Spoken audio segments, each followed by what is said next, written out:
Hi, എല്ലാവർക്കും inner fair വെൽനസ്സിലേക്ക് സ്വാഗതം. ഞാൻ അഞ്ജു.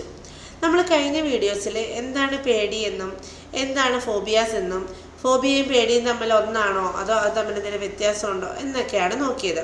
അപ്പം ഇപ്പം ഇന്നത്തെ വീഡിയോയിൽ ഫോബിയ എന്താണെന്നും ഫോബിയയെ എങ്ങനെ ഡിവൈഡ് ചെയ്തിരിക്കുന്നു അല്ലെങ്കിൽ എങ്ങനെ തരംതിരിച്ചിരിക്കുന്നു എന്ന് നമുക്ക് നോക്കാം.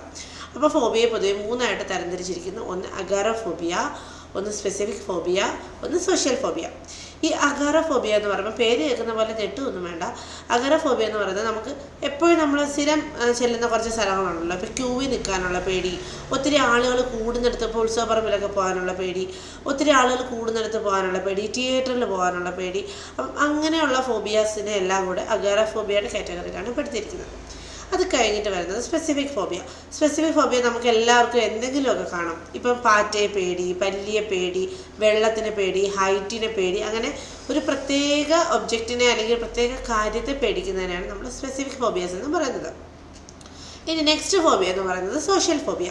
അപ്പോൾ സോഷ്യൽ ഫോബിയ എന്താണ് സോഷ്യലായിട്ടുള്ള സിറ്റുവേഷൻസിൽ ചെല്ലാനുള്ള പേടി. ഇപ്പോൾ ഒരു കല്യാണത്തിന് പോകാനുള്ള പേടി. അപ്പം നമ്മൾ കൂടുതൽ നമ്മളെ ഫോക്കസ് ചെയ്യുന്ന സ്ഥലങ്ങളിൽ പോകാറില്ല. അവർ നമ്മളെ പറ്റി എന്ത് വിചാരിക്കും, നമുക്ക് പരിചയമില്ലാത്ത ഒരാളെടുത്ത് കയറി സംസാരിക്കാനുള്ള പേടി. അപ്പം ഇങ്ങനത്തെയൊക്കെയുള്ള പേടികളെയാണ് നമ്മൾ സോഷ്യൽ ഫോബിയാസ് എന്ന് പറയുന്നത്. അപ്പം ഇനിയും നമുക്ക് ഒത്തിരി ഫോബിയാസിനെ കുറിച്ച് അറിയാനും പഠിക്കാനും കേൾക്കാനും ഒക്കെ ഉണ്ട്. അപ്പോൾ കൂടുതൽ ഫോബിയാസിനെ കുറിച്ച് ഇനിയും അറിയാൻ ഞങ്ങളുടെ inner fair wellness channel subscribe ചെയ്യുക, ലൈക്ക് ചെയ്യുക, ഷെയർ ചെയ്യുക.